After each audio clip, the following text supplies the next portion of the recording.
Paz do Senhor, meus queridos e amados irmãos. Aqui quem fala é o pastor Arnaud Barbosa, do Ministério Brasil para Cristo. E nesse último domingo, no dia 4 de agosto de 2019, nós estávamos, irmãos, lá no nosso templo sede, num culto especial de Santa Ceia. Estivemos ministrando, meus amados, sobre um tema especial, o dia da expiação e a sua importância profética para a igreja. Por motivos técnicos, nós perdemos o início da mensagem e eu vou trazer aqui para os irmãos. Logo após, os irmãos verão na íntegra a mensagem ministrada naquele dia. Nós vamos trabalhar com Levítico 16 como tema principal, mas nós iniciamos a introdução em Hebreus, capítulo 9, do versículo 6 ao versículo 12, onde o escritor ali apresenta, irmãos, toda a figura profética do dia da expiação, mostrando que Cristo é o cumprimento de tudo isso. Cristo é aquele que verdadeiramente desceu do céu, recebeu a punição do pecado, depois ele sobe para o verdadeiro e sublime tabernáculo nos céus, não construído pela mão do homem, mas construído pelo próprio Deus. E ali, meus amados, ele apresenta o seu sangue para fazer a expiação eterna de todos os pecados da humanidade e para fazer a nossa propiciação entre nós pecadores e o Deus Santo, ou seja, a reconciliação entre nós e Deus. E tudo isso foi apresentado, irmãos, na figura do dia da expiação. Mas o que é, afinal, o dia da expiação? Era o ajuntamento mais importante e solene, que era feito uma vez por ano em Israel. Ali, naquele sábado, o povo era convocado, meus amados, para afligir a sua alma, orando, confessando os seus pecados, as suas iniquidades diante de Deus, para que Deus pudesse lhes dar o perdão no momento daquele sacrifício. Ali, o sumo sacerdote, ele iria sacrificar uma vítima no lugar de todo o povo. E com o sangue desta vítima, obviamente um animal, não podia ser um ser humano, ali era um animal, ele iria entrar na parte mais sagrada de toda aquela tenda, o chamado Santo dos Santos ou Santíssimo Lugar. Apenas uma vez por ano ele poderia ali entrar e estar diante do objeto mais sagrado, a Arca da Aliança, um baú feito de madeira de acácia, revestido de ouro por dentro e por fora. E sobre a tampa da Arca da Aliança estava o propiciatório, uma tampa de ouro em que havia 2 querubins de joelhos, todos os dois, um com a asa colada na asa do outro, olhando para a tampa da Arca da Aliança. Ali, meus amados, a glória de Deus descia do céu e se apresentava no dia da expiação entre aqueles 2 querubins, esperando o momento em que o sumo sacerdote entraria ali para oferecer o sangue da expiação, que faria a propiciação entre o Deus Santo, o povo pecador e o Deus Santo. Ali o sumo sacerdote oferecia aquele sangue, o sangue da expiação. Mas o que é expiação? O dia da expiação, na linguagem hebraica, chamado Yom Kippur, Yom quer dizer dia, expiação quer dizer Kippur. Nós vemos ali, meus amados, que expiação, um termo mais simples, quer dizer a purificação de crimes ou faltas cometidas. Ou seja, logo expiar significa um sofrimento compensatório por tal crime cometido, ou seja, um cumprimento de uma pena. Então, o nosso maior crime diante de Deus, obviamente, é o pecado. E o cumprimento da pena do pecado, amados, é a morte. Por isso, Paulo diz em Romanos capítulo 6, versículo 23, que o salário do pecado é a morte, mas o dom gratuito de Deus é a vida eterna em Cristo Jesus, o nosso Salvador. E nós observamos tudo isso representado na figura do Yom Kippur. Deus havia dito para Adão, irmãos, desde o início: Adão, de todas as árvores tu comerás livremente, mas não coma da árvore que está no meio do jardim, a árvore do conhecimento do bem e do mal. Adão desobedeceu. Esse foi o primeiro pecado. Por causa da desobediência de Adão, ele teve que enfrentar a morte. E todos nós que viemos de Adão também pecamos e fomos destituídos da glória de Deus. E tivemos que enfrentar a morte como punição do nosso pecado, conforme está em Romanos capítulo 3, versículo 23. Mas graças a Deus por Cristo Jesus, porque Cristo veio, amados, para sofrer a punição do nosso pecado sobre ele e para apresentar o seu sangue a Deus, para nos dar a vida eterna. Cristo nos livrou não apenas da morte física, obviamente, mas da pior punição que o pecado traz sobre a humanidade, a morte eterna. Essa morte ele nos livrou. Que Deus os abençoe e continue vendo o restante do vídeo, em nome de Jesus. E aí, meus irmãos, começamos então a imaginar, Deus então resolve preparar a humanidade para enviar o seu Filho para tentar tirar o ser humano desse buraco chamado pecado. E quando nós olhamos, irmãos, eu fico imaginando, quando Pedro, ele falando para a igreja, lá no capítulo 1, no versículo 19 e 20, falando que nós fomos comprados pelo sangue de Cristo, sangue sem defeito, sem mácula, como de cordeiro, sabe, puro, sem defeito. Ele diz que este sangue de Jesus, ele era conhecido antes da fundação do mundo. Você sabe o que isso quer dizer, igreja? O que Pedro está dizendo? Pedro está dizendo que o fato do sangue de Cristo ser conhecido antes da fundação do mundo, isso quer dizer, irmãos, que a decisão de Deus, a decisão do Pai em salvar a raça humana dos problemas os quais eles se meteram, essa decisão não aconteceu no decorrer da história humana. Mas antes de Deus, Ele formar o homem, antes de Deus criar o mundo e todas as coisas, amados, Deus, Ele resolve criar o plano da salvação. Mas aqui eu paro para imaginar, eu fiquei pensando, peraí, será que Deus, irmãos, Ele não tinha visto a queda do homem antes de criar o homem? Ali antes da fundação do mundo, Deus previu todas essas coisas, a presciência de Deus, a capacidade de Deus ver o futuro. Deus iria ver, irmãos, os homens cometendo todo tipo de idolatria, e através da idolatria, Deus então os entrega a todos os sentimentos, sabe, a todos os pecados mais podres e nojentos que o homem poderia praticar. A idolatria foi a porta aberta para o homem conhecer o homossexualismo, por exemplo, e tantas outras formas de crimes.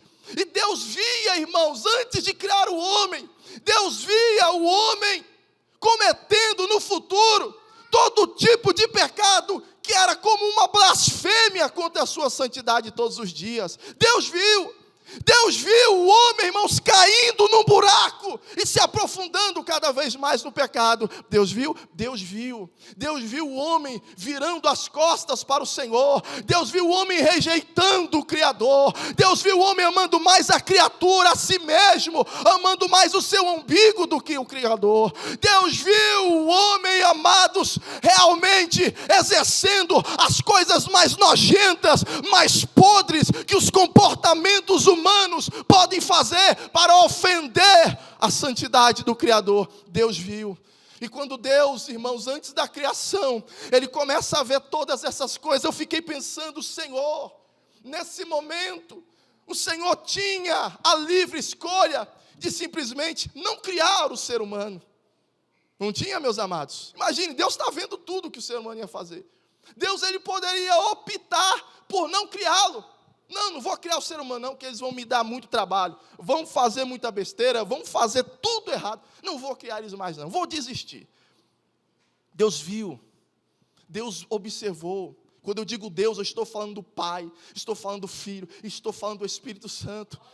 Mas aí quando eu imaginava e ficava perguntando a Deus, orando ainda ontem à noite, Senhor, porque Tu não desistiu de criar um homem, mesmo sabendo tudo o que Ele iria fazer?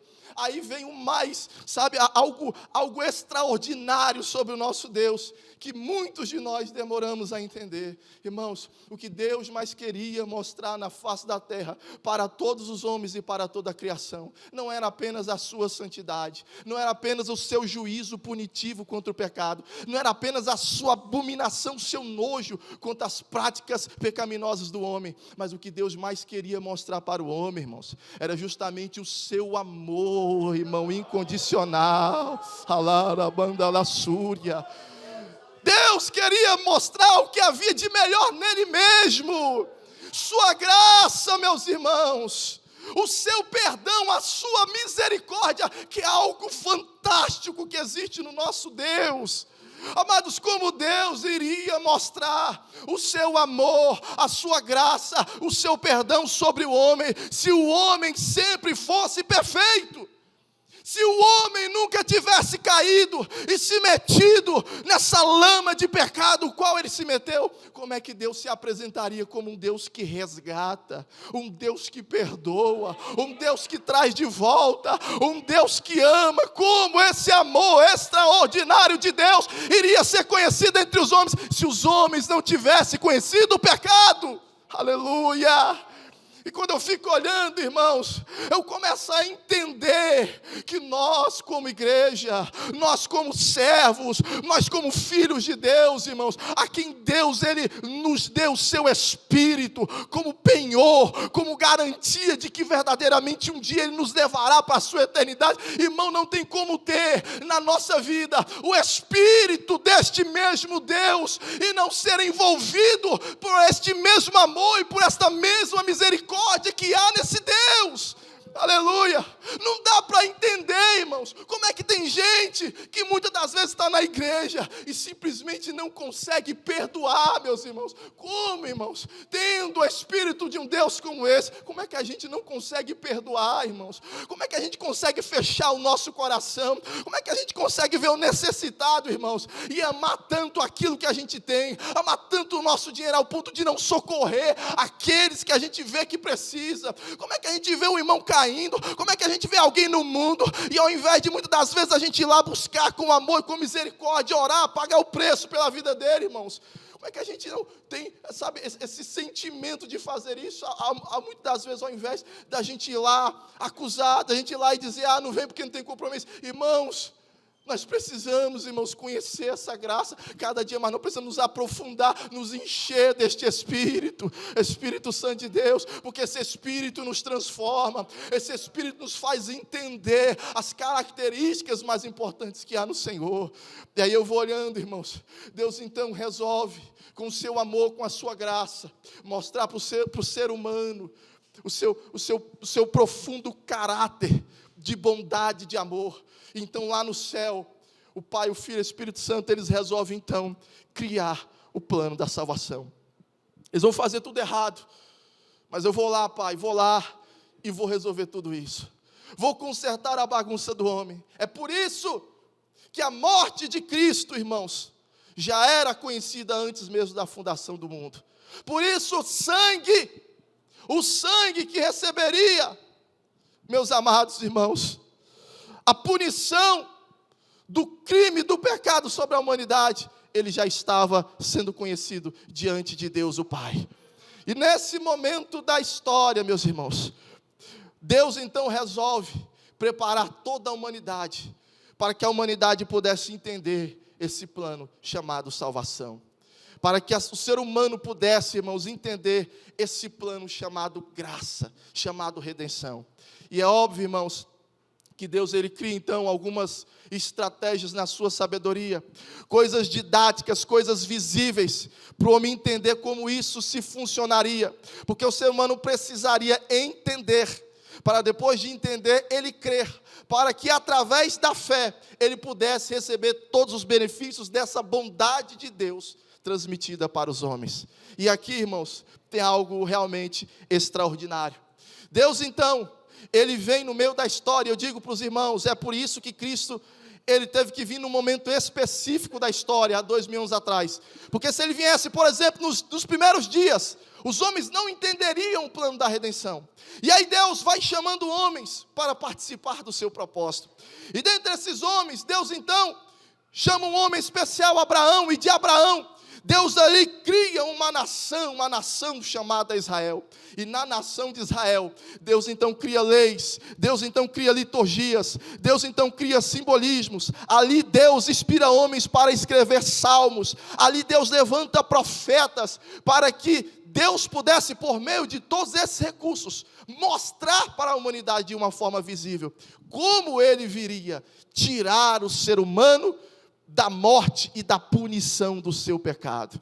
E então, meus amados, dentre todas essas figuras praticamente desenhadas por Deus no Velho Testamento, com toda certeza, uma das figuras mais bonitas, mais lindas, mais poderosas, que mostram realmente o momento exato como seria no mundo físico e no mundo espiritual, como o Filho de Deus viria ao mundo resolver o problema do pecado, nós temos aqui então a imagem do Yom Kippur.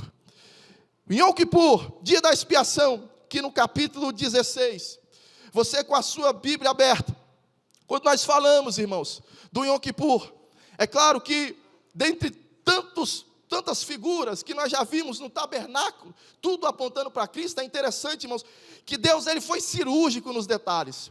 Deus até dentro de uma estaca naquele tabernáculo, ele estava falando de Cristo. Até a estaca, irmãos, que se prendia no chão, a metade lá dentro e a metade para fora, da cor de bronze, Deus estava falando sobre o juízo que seria enviado no Filho de Deus. Ele iria morrer, mas ao terceiro dia ele iria ressuscitar. Tudo, você olha para as cortinas, Deus está mostrando Cristo. Você entra lá para a porta, você vê Cristo. Você entra e vê ali, sabe, os objetos ali fora, a pia de bronze, o altar de bronze, você está vendo o cenário da cruz. Você entra lá dentro do tabernáculo, você olha os objetos, tudo está falando de Cristo. Mas nós chegamos então no dia mais especial, o dia em que nós vamos separar aqui apenas algumas poucas figuras para te mostrar, irmãos, como Deus se preocupou em não deixar dúvidas de que aquele que viria resgatar a humanidade do pecado seria Cristo. E aí o que acontece? No dia da expiação, meus irmãos, que era um momento em que Deus, ele renovava a sua aliança provisoriamente com Israel todos os anos, até que viesse aquele que definitivamente ele poderia resgatar a humanidade do pecado. Nós encontramos aqui duas figuras importantes. A primeira figura é a figura do sumo sacerdote, aquele que entraria lá dentro e oferecia o sangue da vítima. Segunda figura importante, nós encontramos a figura dos sacrifícios. Tanto o sumo sacerdote como o sacrifício, nós vemos a imagem descrita do que Cristo faria antes, durante e depois da cruz. Ali, meus irmãos, primeiramente, Levítico 16, nós encontramos aqui no versículo 4.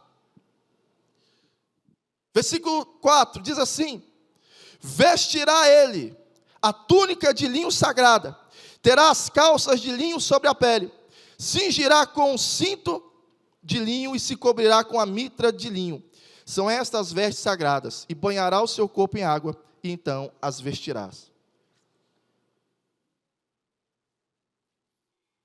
Primeiro ato que o sumo sacerdote ele fazia diante de Deus, no dia da expiação. O povo estava ali fora, tudo orando, clamando, tudo ali, sabe, tinha gente que talvez, eu imagino, aqueles que têm problemas, né, de saúde, talvez já estava até passando mal. Será que Deus vai perdoar, vai renovar a sua aliança? Porque se Deus não renovar, nós estamos realmente fritos. E sumo sacerdote no primeiro ato, a Bíblia diz que ele então retirava as suas vestes de glória. Sumo sacerdote, meus irmãos, ele tinha as suas vestimentas diferenciadas dos sacerdotes comuns. O sacerdote comum era vestido totalmente de branco, mas o sumo sacerdote, ele era uma espécie de um rei no meio dos sacerdotes comuns, e Deus deu ornamentos para ele, de uma beleza assim extraordinária. Ele tinha assim um peitoral, chamado peitoral do juízo, onde havia o urim e o tumim, e 12 pedras das mais preciosas que havia naquela época. 2 pedras preciosas aqui nos umbrais. Era um ornamento lindíssimo.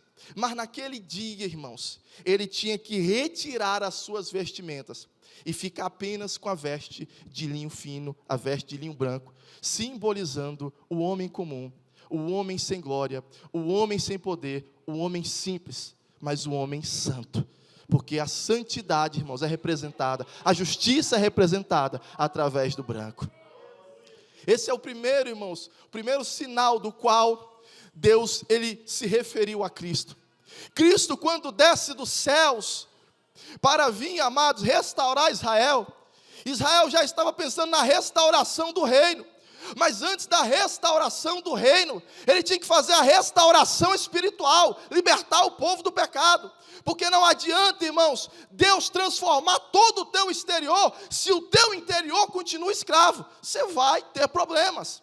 E é assim que Deus fez. Até porque, se a restauração exterior resolvesse a vida do povo, irmãos, os primeiros líderes que houve em Israel, que lutaram bravamente, livraram o povo dos seus perseguidores, já teria resolvido o problema. Mas Israel saía de uma escravidão para entrar em outra. Saía do poder de um inimigo para se apossar o poder de outro inimigo. O Messias viria assim como ele virá, e todo olho verá, em poder, em glória, e ainda salvará a nação de Israel. Mas primeiro, ele deveria se desfazer da sua glória.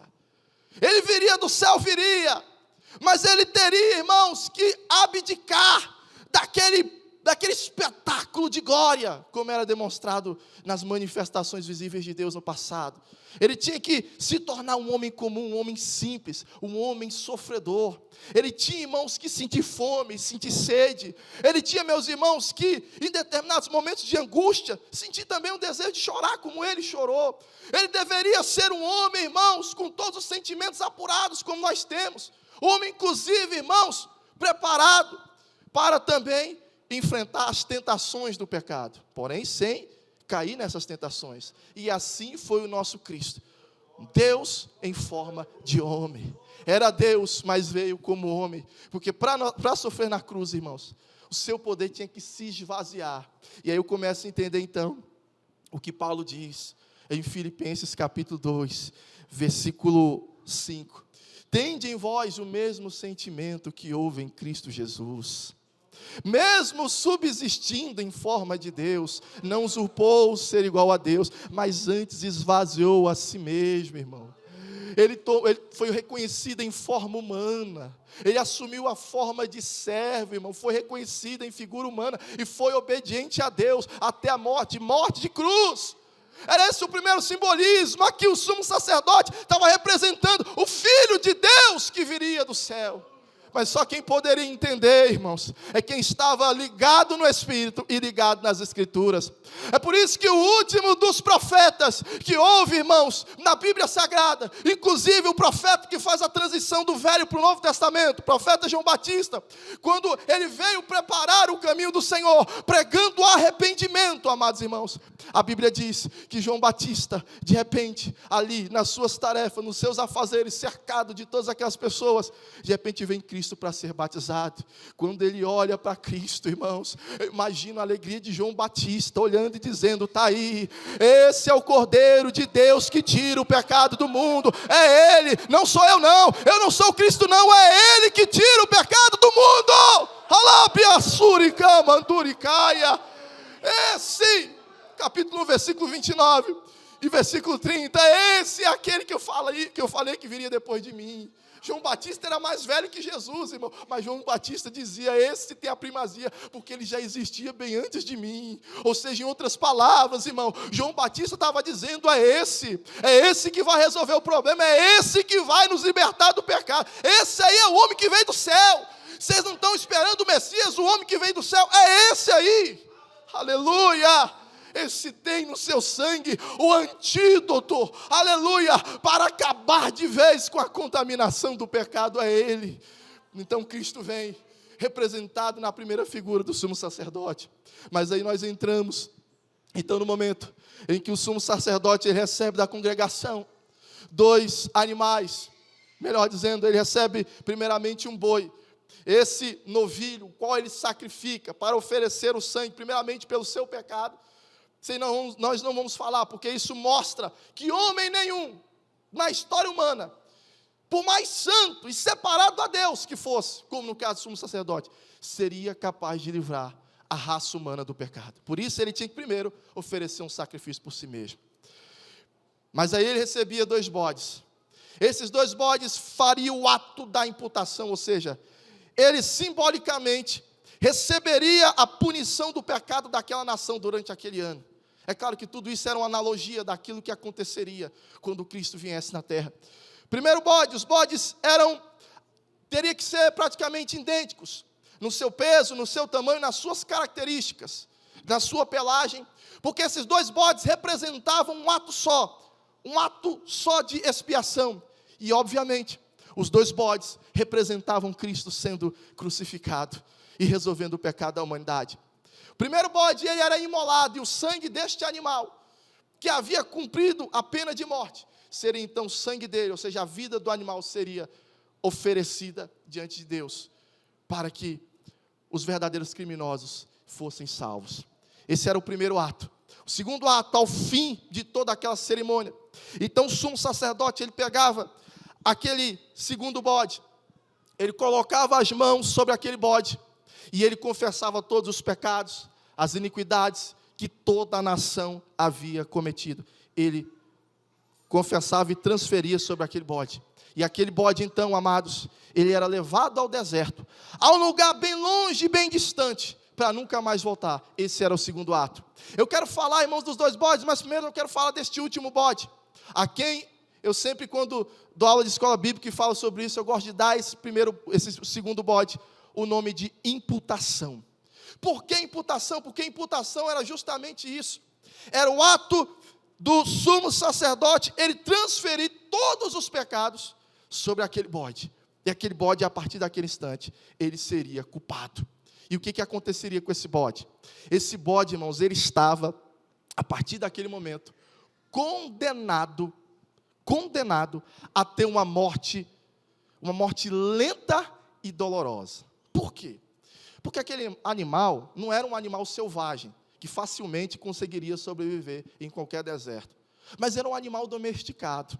E como um animal domesticado não tinha os seus instintos aprimorados, então no local onde eles abandonavam o animal, irmãos, provavelmente ele iria morrer desnutrido, sem comer e sem beber, ou talvez seria uma presa fácil para qualquer predador que passasse por ali por perto. Assim, meus irmãos, nós encontramos então a figura de Cristo lá a partir do jardim do Getsemane. A partir do jardim do Getsemane, Cristo então estava cumprindo o que foi apresentado pelo bode expiatório, o bode emissário. Sobre Cristo na noite, irmãos, da traição, aquela angústia que ele sentiu ali naquele momento, ao ponto da Bíblia dizer que ele chegou até a suar gotas de sangue, pelo tamanho do estresse sofrido emocionalmente por ele naquele instante, aonde ele até por uma fração de segundos, ele sentindo aquela agonia antecipada no seu estado humano, de repente ele começa até a conversar com o pai. Não é que ele estava mudando de ideia, mas aqui a coisa estava, sabe, o sofrimento do pecado, o peso do pecado estava tão grande sobre ele. Imagine, irmão, suponhamos que 2 pessoas são condenadas a um crime de morte, melhor dizendo, uma pessoa é condenada a um crime de morte, por um grande crime cometido, e de repente, as investigações levam a um inocente, e aquele inocente, ele recebe a pena de morte. Antes da pena de morte, imagine aquele inocente sofrendo, e pensando, poxa, eu vou ter que morrer no lugar de outro cara que cometeu esse crime, não seria algo terrível? Agora imagine Cristo naquele instante, quando ele recebe, irmãos, o peso do pecado de toda a humanidade, de todo mundo sobre ele. Foi algo terrível, ao ponto dele dizer, Pai, se é possível, passe de mim este cálice. Mas a Bíblia diz que mesmo assim, irmãos, ele enfrentou, e enfrentou como homem. E eu acho tão interessante, irmãos, que quando a resposta veio para ele, irmãos, eu não sei que tipo de resposta Deus deu para ele naquele instante, mas eu sei que ele volta e diz, vamos levantar porque o traidor já está se aproximando. Aí é interessante, irmão, que quando vem os soldados olham para Jesus e perguntam para Jesus, olha, quem é, melhor dizendo, olha para os discípulos e perguntam, nós viemos procurar Jesus, o Nazareno. Naquele primeiro momento ele diz, sou eu. Parece que o peso da glória divina que ainda estava sobre ele, reflete sobre aqueles homens, e aqueles homens simplesmente caem. Naquele instante, o Filho de Deus teria que fazer, ao meu ver, o seu último momento de esvaziamento. Na segunda vez, os soldados se levantam e perguntam, quem é? Jesus o Nazareno, eu já disse que sou eu. Naquele momento, aqueles homens não caem mais. Sabe por quê? Porque o Filho de Deus entendeu e tomou sua última decisão de se entregar como bode expiatório para salvar toda a humanidade.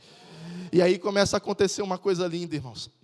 Para que no passado, os homens eles não imaginassem que o problema do pecado apenas seria resolvido com bode. Deus então já havia mostrado isso na lei. Essa primeira figura, o bode. Deus então resolve usar profetas para mostrar que o bode representa aquele a quem Deus enviaria, o Messias, para salvar o homem do seu pecado. Aí nós vamos lá para o livro de Isaías. Quem puder, abre aí comigo. Livro do profeta Isaías. Começa então Deus mostrar que aquele que iria morrer na cruz, o nosso Cristo, irmãos, representado naquele bode. Parece que um detalhe praticamente vivo da cruz é apresentado aqui. Aí no versículo 3, o profeta começa a esmiuçar, explicar de uma forma mais detalhada. E diz assim, versículo 3 do capítulo 53 do profeta Isaías: ele era desprezado e o mais rejeitado entre os homens, homens de dores e que sabe o que é padecer. E como um de quem os homens escondem o rosto, era desprezado, e dele não fizemos caso. Certamente ele tomou sobre si as nossas enfermidades, e as nossas dores levou sobre si. E nós o reputávamos por aflito, ferido de Deus e oprimido. Mas ele foi transpassado pelas nossas transgressões, e moído pelas nossas iniquidades. E o castigo que nos traz a paz estava sobre ele, e pelas suas pisaduras nós fomos sarados. Todos nós andávamos desgarrados como ovelhas, cada um se desviava pelo seu caminho, mas o Senhor fez cair sobre ele a iniquidade de todos nós, e ele foi oprimido e humilhado, mas não abriu a boca, e como cordeiro foi levado ao matadouro, e como ovelha muda perante os seus tosqueadores, ele não abriu a boca. Aqui Deus usa o profeta Isaías para dizer: não é o bode, mas será aquele que eu vou enviar, Cristo, o homem do céu, aquele que João Batista diz: é esse o cordeiro que tira o pecado do mundo. Aleluia. E olha, irmãos, voltando aqui, a comparação ela é tão legítima, que eu olho Levítico 16, irmãos, versículo 21, olha o que o sumo sacerdote fazia.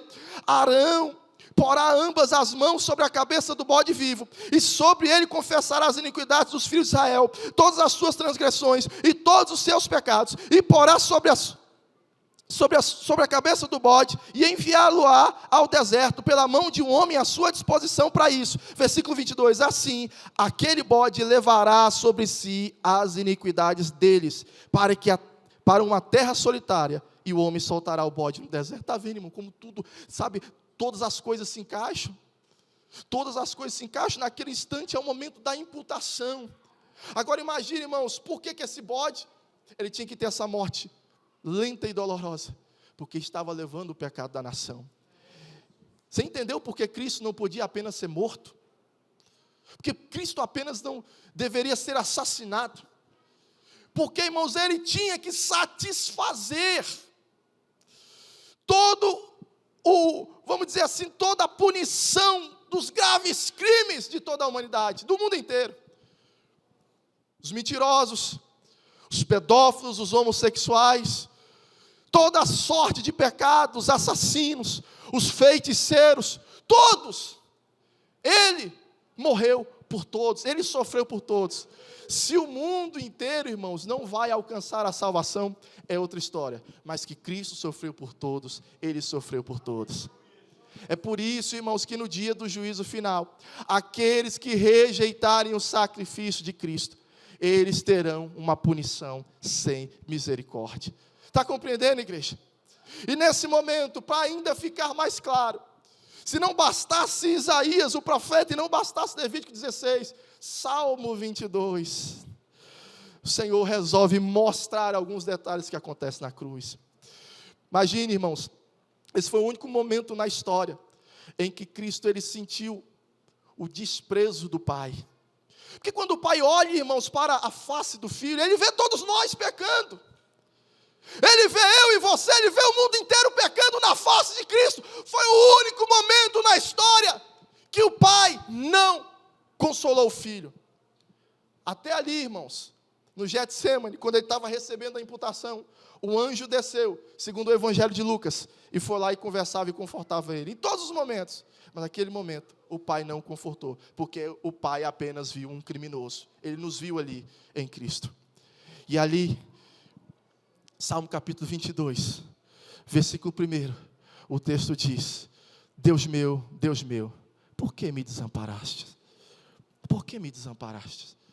Sofrimento relatado por Davi, que talvez não podia lutar contra os seus inimigos, quem sabe, na revolta de Absalão, no seu texto não diz, mas Cristo também naquele momento não podia lutar contra os seus inimigos, pelo contrário, ele veio para salvar os seus inimigos, aleluia.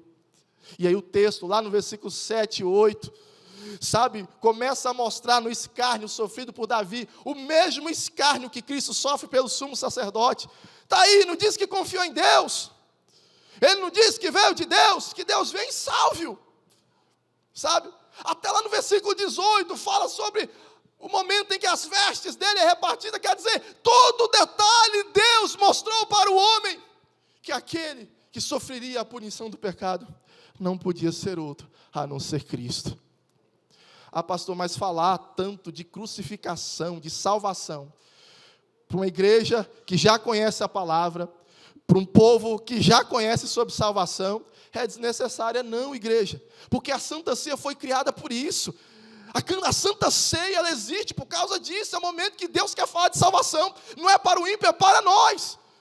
A ceia é para isso, Cristo diz: fazer isso em memória de mim. A ceia existe, irmãos, é que é para nos lembrarmos que por mais libertos que venhamos alcançar no nosso nível de vida hoje, nós nunca temos que esquecer, meus amados, que verdadeiramente a nossa libertação, ela existe por causa da cruz. Jesus quer que nós não esqueçamos da cruz, da misericórdia da cruz, porque é a cruz que nos livrou do pecado, é a cruz que nos livra do inferno, é a cruz que nos livra da destruição desse mundo, e é a cruz que nos levará até a glória celestial do Pai.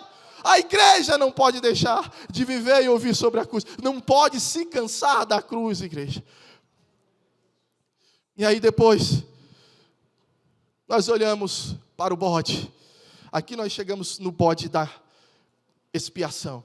Sumo sacerdote, antes de sacrificar o animal, ele sempre se lavava. E depois de sacrificar o animal, antes de entrar lá dentro, ele sempre se lavava. Era um ritual de limpeza, mostrando que no serviço do Senhor nós não fazemos nada de todo jeito, de qualquer forma. Tem que ter santificação, tem que ter consagração. As pessoas hoje querem fazer a obra de Deus, mas às vezes nem ora, não jejuma, sabe? Eu converso com os obreiros e digo: olha, muitos problemas que poderiam ter sido evitados no decorrer do culto, até um som que dá errado, uma coisa que dá errado. Irmãos, entenda, nós estamos numa batalha espiritual. Nós estamos numa guerra espiritual. Se os sacerdotes não estiverem se lavando antes do serviço do Senhor, o inimigo entra em contra-brecha e ele arrebenta com tudo. Você está compreendendo, irmãos? Eu sempre converso, mas é difícil, sempre tem que estar falando, porque infelizmente, irmãos, nem sempre a obra de Deus ela é feita como deveria ser feita. Mas aqui o Senhor nos dá o ensino. E ali, meus irmãos, sumo sacerdote então, antes de oferecer o sangue, ele entrava, oferecia primeiramente o sangue do novilho, para o perdão do seu pecado. Mas antes de tudo isso, tem algo extraordinário.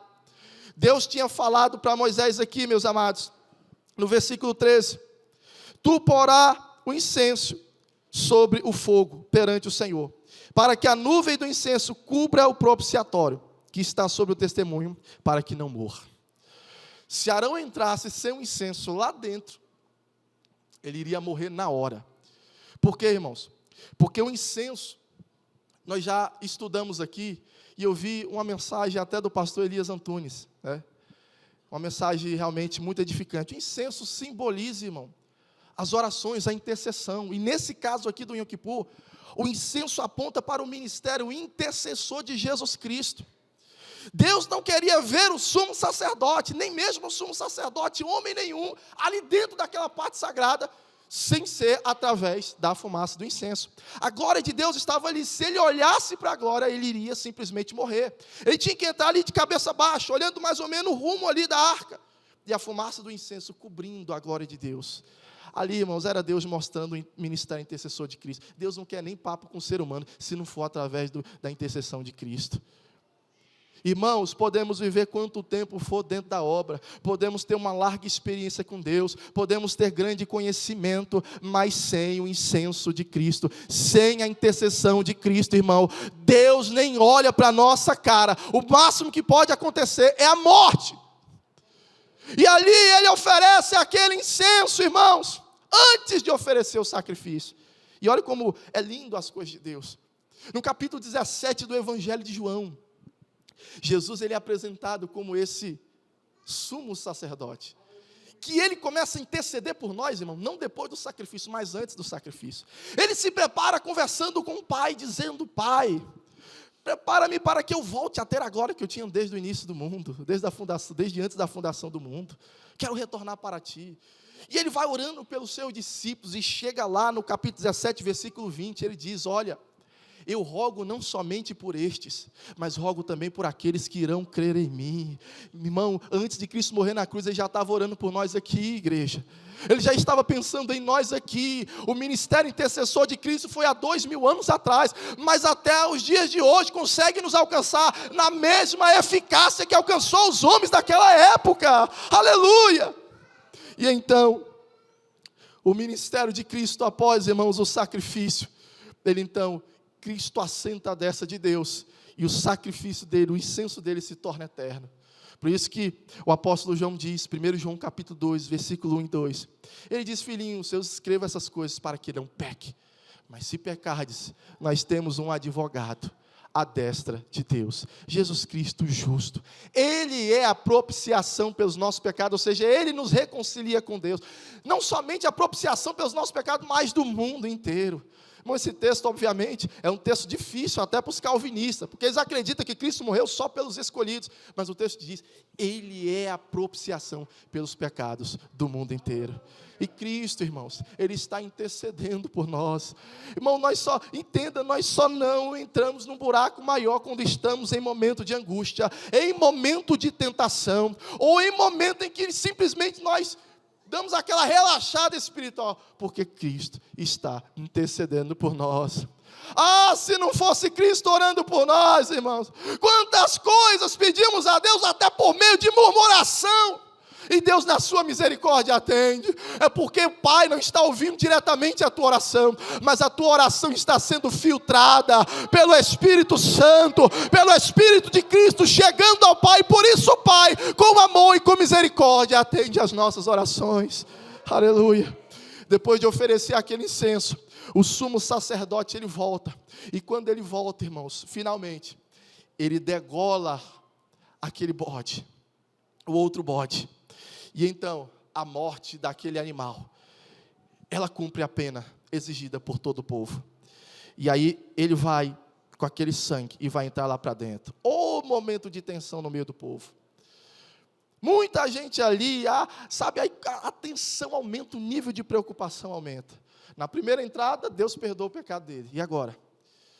Tem um presbítero que ele fala sobre isso lá na igreja, o presbítero Renato, um dos que nos ajudaram a fazer a lição. Ele fala que esse momento, ele ilustra que esse momento é como se o sumo sacerdote estivesse entrando com uma bomba, sabe, uma bomba na sua mão, uma granada, alguma bomba na sua mão. Qualquer movimento falso dele, ou do povo do lado de fora, aquela bomba simplesmente poderia se ativar e explodir nas suas mãos. Era assim que ele entrava. A aceitação da renovação da aliança estava na sua vida, mas a resposta, como Deus não resolveu a aliança, resolveu renovar a aliança, estava na sua morte. Olha a responsabilidade. Então ele entrava orando, intercedendo, e quando ele ia ali, irmãos, e aspergia o sangue 7 vezes sobre a tampa da arca da aliança, em frente à glória de Deus, irmão. Número 7 simboliza a perfeição, mostrando que aquele sangue não era perfeito, mas o verdadeiro sangue, não naquele tabernáculo, mas no tabernáculo superior, quando ele fosse oferecido pelo verdadeiro Cordeiro de Deus, aquele sangue seria perfeito e resolveria o problema do pecado. Quando ele saía dali, irmãos, dali de dentro, daquele tabernáculo, ia para lá de fora, irmãos, a alegria do povo era contagiante. O povo se alegrava, o povo se festejava. Ele ia ali, pegava o sangue, derramava nas 4 pontas do altar, molhava as 4 pontas do altar, mostrando que o perdão alcançaria toda a nação. representando o sangue de Cristo, alcançando toda a nação, e derramava o restante do sangue ali, ao pé do altar, mostrando, irmãos, que viria aquele que derramaria o seu sangue na cruz, e o seu sangue derramaria no chão, e salvaria todos os habitantes da face da terra, que nele cresce e recebesse a sua palavra. Só tinha um problema: o sumo sacerdote saía, mas o véu continuava inteiro, mostrando que ainda havia restrição do homem, mostrando que o homem continuaria sendo vencido pelos seus malditos desejos carnais, mostrando para o homem que por mais que ele se esforçasse, conhecesse todos os critérios da lei, ele nunca conseguiria cumprir completamente a lei, e teria que voltar no próximo ano seguinte. Era terrível isso, irmãos. Quando o sumo sacerdote saía, os judeus entendiam que era como se o seu nome fosse reescrito no livro da vida, e a aliança fosse renovada. É por isso que eu digo que a Santa Ceia não é dia da gente renovar a aliança, não. A nossa aliança é eterna. No dia da Santa Ceia, a gente renova as nossas forças, a gente renova as nossas alegrias, para continuar servindo a Deus de toda a nossa força e de todo o nosso coração. Aleluia. Mas veio aquele, irmãos, que então finalmente, depois de ser colocado na cruz, Cristo, depois de serem imputados os nossos pecados sobre ele sofreu todo o sofrimento que deveria sofrer. Finalmente ele diz: está consumado. Quando Cristo morre, irmãos, ele então não vem num santuário feito por mãos humanas, porque o problema do pecado não tinha que ser resolvido aqui embaixo, pelos sacrifícios daqui, tinha que ser resolvido lá em cima, irmãos, diante da presença de Deus, lá no trono do Senhor, e o homem não poderia chegar até lá. Mas Cristo, irmãos, ele começa a ser então revelado, irmãos, essa parte espiritual após a morte de Cristo, é revelado, irmãos, não no bode expiatório que é mandado ao deserto, mas exatamente no sangue desse bode, que o sumo sacerdote entra em frente à tampa da Arca da Aliança. Essa parte que não foi vista na cruz, Deus revela ali naquela cerimônia. Cristo então, ele vai aos céus, e quando ele sobe aos céus e oferece o seu sacrifício, irmãos, toda a sua igreja agora passa a ter acesso a Deus. Aleluia. Você consegue entender, irmão? Deus ainda usa o último recurso para o povo não ter dúvida. Deus ainda faz questão de mostrar visualmente isso lá no templo, irmãos, construído por Herodes. O véu rasga. Deus mostrando de fato, é esse que me abre acesso aos homens, é esse, através desse que agora eu posso transmitir todo o meu amor, toda a minha misericórdia, toda a minha compaixão com o ser humano. É esse agora que me traz a humanidade, e faz com que a humanidade sinta o meu carinho, o meu abraço, sinta o meu conforto, irmãos. É esse que envia agora o Espírito dele sobre nós, e por isso esse Espírito é capaz de nos transformar. Irmãos, aqui está a verdadeira e grande mensagem de libertação. Irmãos, eu sempre pregava sobre libertação, achando que libertação é quando você ia e curava um enfermo, quando você ia lá e expulsava um demônio. Não, isso é obra de libertação, não é. Obra de libertação, irmão, quando o ser humano entende o poder que o sangue de Cristo tem para lhe dar acesso a Deus. Aí um jovem igual eu, que veio do mundo, viciado na bebida, na marginalidade, fazendo tudo que não presta, de repente começa a viver uma vida diferente, que os jovens na minha época não entendem. E diz: não acredito que você virou crente realmente. Mas como é que não vai acreditar, irmão? Eles não entenderam o valor que o sangue de Cristo tem para libertar o homem. Aleluia. Irmão, o sangue de Cristo é poderoso. Entenda. Se os homossexuais, que muitas vezes entram na igreja e diz: pastor, eu estou saindo porque eu não consigo deixar essa prática. Olha, pastor, eu não consigo deixar de trair a minha esposa. Eu vou sair da igreja porque, sabe, eu não consigo deixar a prostituição. Vocês entenderam o poder do efeito de libertação que há no sangue de Cristo para a sua vida.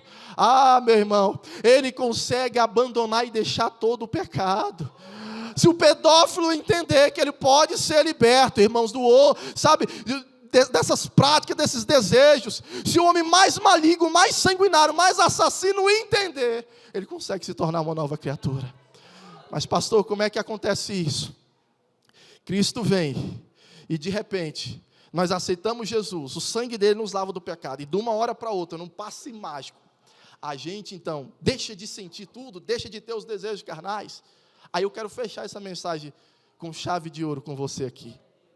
Depois de ser oferecido o sangue do animal, lá dentro e o sangue ter sido aceito, o sumo sacerdote ia lá, o bode da expiação era enviado, o restante do sangue era derramado, ainda havia um último ato que eu quero mostrar para a igreja aqui. Esse último ato, meus irmãos, está aqui, Levítico 16, versículo 23. O último ato, que é para nós, igreja atual, que Deus continua fazendo conosco. Nesse último ato, meus irmãos, o que acontece? O sumo sacerdote entra na primeira parte da tenda, chamado Santo Lugar, e ele estava ali sozinho.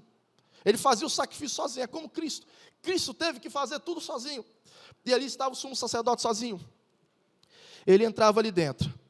E diz a Bíblia no versículo 23, Arão virá à tenda, e despirá as vestes de linho que havia usado quando entrara no santuário, e ali as deixará.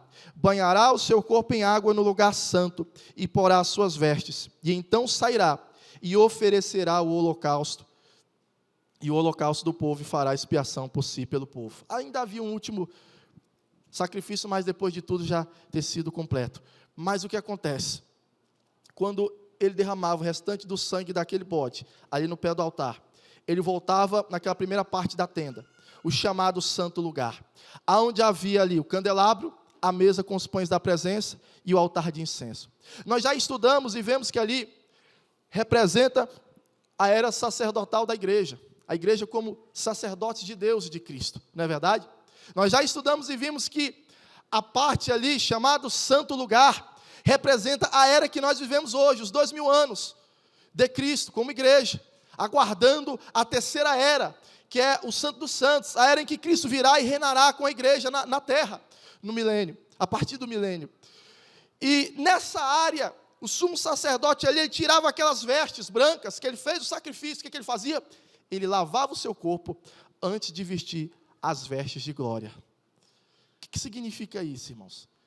Sumo sacerdote lavando o seu corpo no santo lugar, nós já sabemos que o santo lugar simboliza a era da igreja. E o corpo? O sumo sacerdote representa Cristo, certo? E o corpo do sumo sacerdote representa quem? O corpo de Cristo. Quem é o corpo de Cristo, igreja? Quem é o corpo de Cristo, irmãos? A igreja é o corpo de Cristo.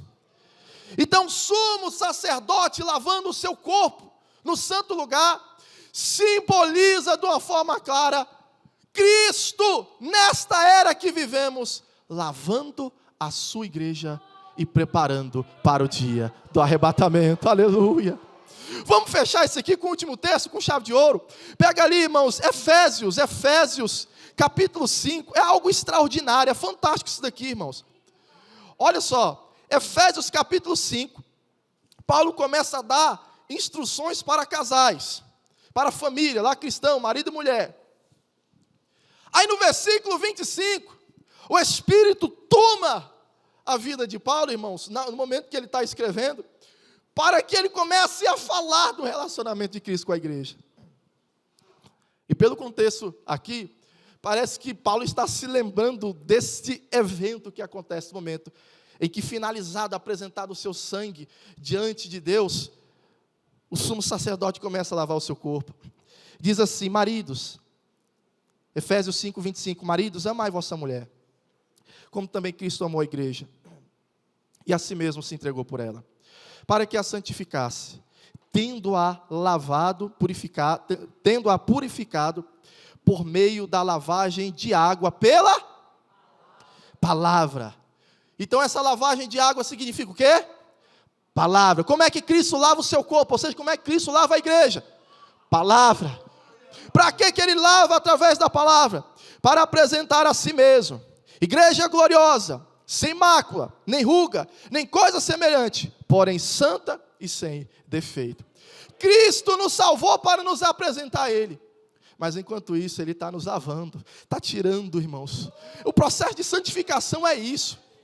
É justamente, irmão, a gente entra, os maus desejos, talvez, em uma determinada área da nossa vida, ele está ali dominando. Às vezes a gente passa um tempo, controla, mas depois ele vem e domina. Não, irmãos, entenda, isso não é para a gente desistir, isso não é para a gente sair da igreja, sair do evangelho, isso não é para a gente parar de ficar, deixando de tomar a ceia. Pelo contrário, nós temos que entender, irmãos, que a partir do momento que quanto mais nós começamos a conhecer a palavra, nos alimentar da palavra, mais nós somos santificados, mais nós somos purificados, mais nós somos preparados por Deus, porque só tem uma coisa que tira as imperfeições, que tira, irmãos, as manchas, as rugas que há no meio do povo de Deus, é a palavra. Pastora, Deus está lhe usando nesse projeto, sabe, de estar trazendo a palavra diariamente para toda a igreja, e com certeza o diabo é que está infeliz com essa situação, porque quanto mais o povo tiver na palavra, quanto mais o povo tiver buscando a palavra, conhecendo a palavra, mais o povo vai crendo na palavra, mais o povo vai vivendo a palavra, mais o povo vai se beneficiando com a palavra, e mais o povo vai sendo preparado para se encontrar com Cristo, mas se encontrar sem defeito, sem ruga, sem mácula, porque Cristo está nos lavando hoje. Cristo está nos lavando essa manhã, igreja. Cristo está lavando a tua alma. Não desanime, não desista, porque é Cristo, não é o homem, é Cristo que lava você dos seus pecados, e Ele continua lavando através da sua palavra, aleluia. Vai ter um momento que todos os desejos carnais, que são muitas das vezes não são conhecidos pelas pessoas, mas que nós sabemos, está dentro de nós e nos faz infeliz, nos fazem tristes, vai ter um momento que nós vamos vencer esses desejos, mas não desista da palavra, aleluia. Eu quero encerrar convidando a igreja a ficar de pé, e depois desse momento não tem nada melhor do que a gente louvar e adorar o Senhor. Eu queria que você fechasse os teus olhos aí, igreja. Aleluia. Aleluia. Como Deus, Ele é perfeito e não deixa dúvidas naquilo que Ele fez durante a história. Amados, nós fomos purificados com o sangue de Cristo, e agora lavados diariamente pela palavra, entenda. Muitas das vezes aquilo que nós menos queremos ouvir, porque achamos que já sabemos, é o que Deus tenta nos retornar para conhecermos, para valorizarmos, para que as outras coisas nos sejam acrescentadas. Quem sabe você entrou aqui tão cheio de problemas, tão cheio de situações, embaraços que você tem que resolver na vida humana. Isso nos impede, irmãos, de entrar numa santa ceia e ver o que Cristo realmente é, e o que Ele representa para nós, e o que Ele continua fazendo em nós. E saímos às vezes tão frios, e queremos apenas um Deus que resolva todos os problemas, quando que na realidade, amados, nós só precisamos de uma coisa: senti-lo em nosso coração e em nossa vida. Aleluia. Adore o Senhor. Feche os seus olhos nesse instante, meu irmão. A palavra do Senhor foi ministrada. A palavra do Senhor foi ministrada em nosso coração.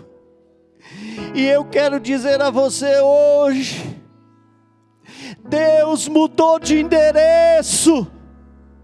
Deus mudou de endereço. Na antiguidade precisava ir ao Santo dos Santos, precisava ir ao lugar santo. Hoje não. Hoje o Senhor diz que você é templo e habitação do Espírito Santo. E é dentro de você que Ele fala.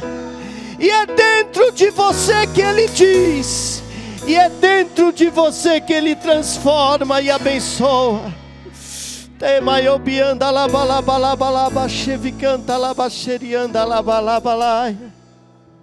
Oh Santo Deus, aleluia. Santo Deus, aleluia. Aleluia. Você pode levantar suas mãos e adorar ao Senhor. Você pode levantar suas mãos e adorar ao Senhor. Adore o Senhor nesse momento. Adore o Senhor nesse momento. Adore o Senhor nesse momento. Aleluia, Jesus. Aleluia, Jesus. Existe um Deus que está no nosso meio. Existe um Deus que está no nosso meio. Existe um Deus que governa a nossa vida, o nosso coração. Hoje você é santuário de Deus. Hoje você é bênção de Deus. Hoje você é a unção de Deus. Hoje você é alguém orientado pelo Pai, pelo Senhor Jesus. Põe a tua mão no coração agora e comece a exaltar o nome do Senhor.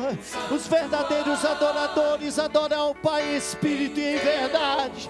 Adore o Senhor nessa tarde, adore o Senhor essa manhã. Senhor, um santuário puro e santo e verdadeiro, com gratidão, oh, aleluia, eu faço esta oração, um santuário em teu louvor, pois só tu, Senhor, vem salvar e como vem, meu Pai, transformar meu coração. Só tu, Senhor, que conhece as minhas fraquezas, cada uma delas, mas dá-me forças com tuas mãos. Faz de mim, Senhor, o santuário puro e santo e verdadeiro, com gratidão. Faça esta oração, um santuário em teu louvor. Livra-me, Senhor, das tentações. Livra, meu Pai, purifica o meu ser. O melhor vem agora. Enche-me, Senhor, com o teu Espírito. Transborda-me com o teu poder. Faz de mim. Levante as suas mãos e adore ao Senhor. Levante as suas mãos e adore ao Senhor. Recebe a unção do Espírito Santo. Recebe a bênção de Deus sobre a tua vida. Recebe o poder do Espírito de Deus sobre a tua vida. O Senhor transborda no teu coração. O Senhor transborda na tua vida. Deus é aquele que transforma, e Ele vai te usar de forma poderosa. Aleluia. Faz de mim, Senhor, um santuário puro e santo e verdadeiro, com gratidão. Eu faço esta oração, santuários em teu louvor. Faz de mim, peça a Ele, Senhor, o santuário. Diga a Ele, eu quero ser puro e santo e verdadeiro, com gratidão. Eu faço esta oração, santuários em teu louvor, santuários em teu louvor, santuários em teu louvor. Aleluia, Jesus. Glória a Deus. Glória a Deus. A palavra do Senhor diz que este momento seria um momento maravilhoso. A banda já vai preparando o hino 15, e que seria um momento esplêndido na presença do Senhor, aonde o Senhor, por intermédio do apóstolo Paulo, diz: aquilo que recebi, entreguei a vós. Na noite em que foi traído, ele toma o pão, o divide entre nós e diz: este é meu corpo, partido por vós. ele pega o cálice e diz: aqui está o símbolo da nova aliança. Nós vamos, em primeiro lugar, fazer uma oração pelo escritor da nossa revista. Está vendo? A igreja está cheia de talentos.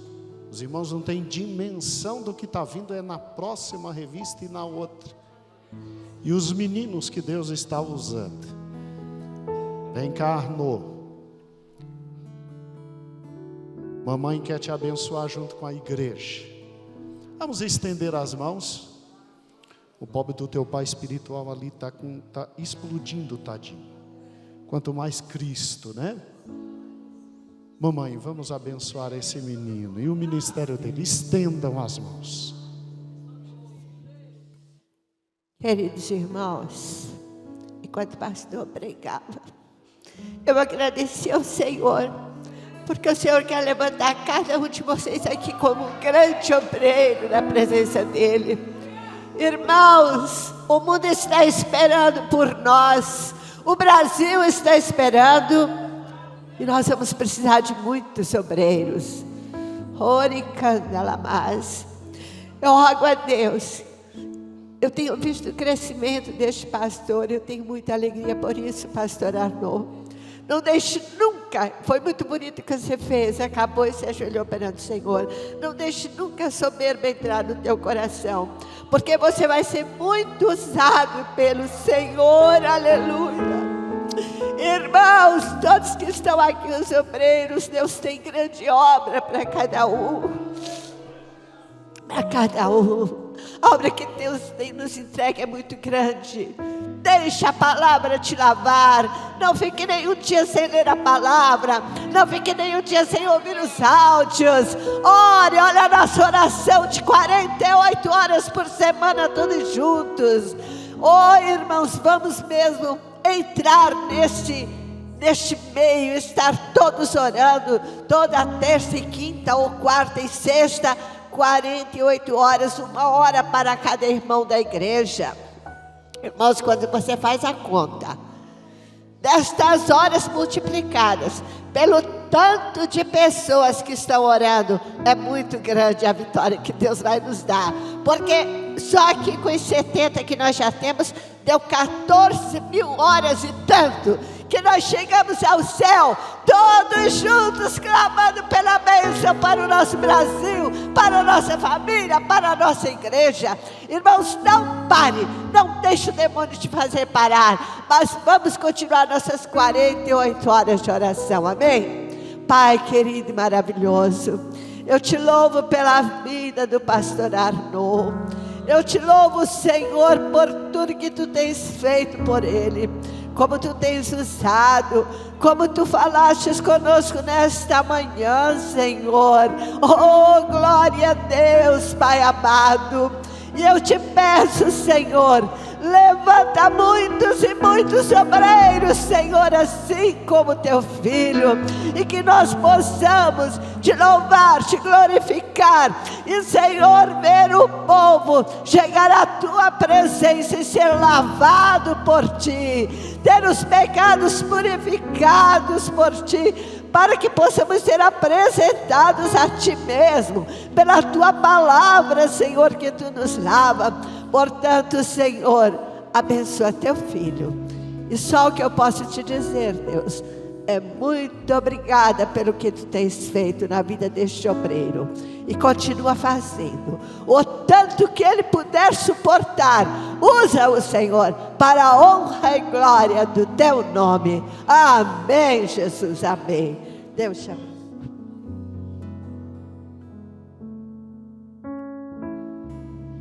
Ainda em pé, irmãos, coloque a mão no coração, é hora de perdão.